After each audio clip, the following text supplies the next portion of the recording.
One of the biggest questions that we have during our day is this whole thing about religion.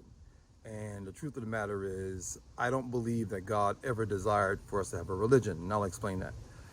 In the beginning, when God created the man and the woman named Adam, they both were named Adam. God had a relationship with them. Every evening, he would visit them in the cool of the evening. They would hear his voice walking in the garden, as it says. And he would talk to them. It is normal for God to talk to you. It is normal for God to talk to you every day. It is normal for God to talk to you throughout the day and throughout the night, every day. That's normal. Well, religion doesn't tell you that. So when mankind rebelled against God, the desire of mankind to deal with God the way he wanted to deal with God versus dealing with God the way God desired to be dealt with is the foundation and the mindset of religion. It is the religious mindset. As a result of this religious mindset, mankind developed all kinds of ideologies, even things that God gave him. For instance, Paul, the Apostle Paul, the Bible tells us that he excelled in the Jews' religion. Well, the Jewish nation was a nation because God called Abram out of Ur of the Chaldees to take him to a place where he was going to show him. God created a people that was no people. The interesting thing about that is God began to reveal himself to the nation of Israel through various people, through various prophets. God spoke to people all throughout the entire Old Testament.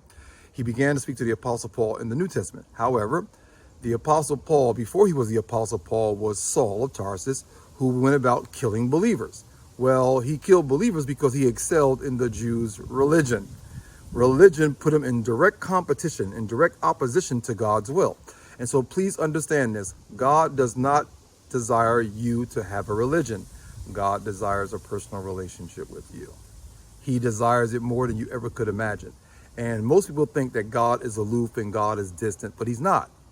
He just desires to have a relationship with you the way he desires to have a relationship with you.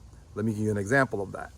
If you had two children and one child was obedient to you, and you could talk to that child, the child could talk to you, you guys could share your hearts with each other, you shared your secrets with each other because you had transparency in your relationship.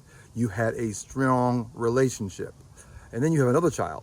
That child does not kind of listen to you. They do what they want to do, or he or she does what he wants to do. And then he wants you to give him all the same things that the child that is obedient gets. Well, obviously you're going to deal with the obedient child differently than the disobedient child. Well, what if that disobedient child decides that he wants to hurt the obedient child because he doesn't like the fact that he's being blessed by you or being given by you? This is the story of Cain and Abel. And so it's a reference for us.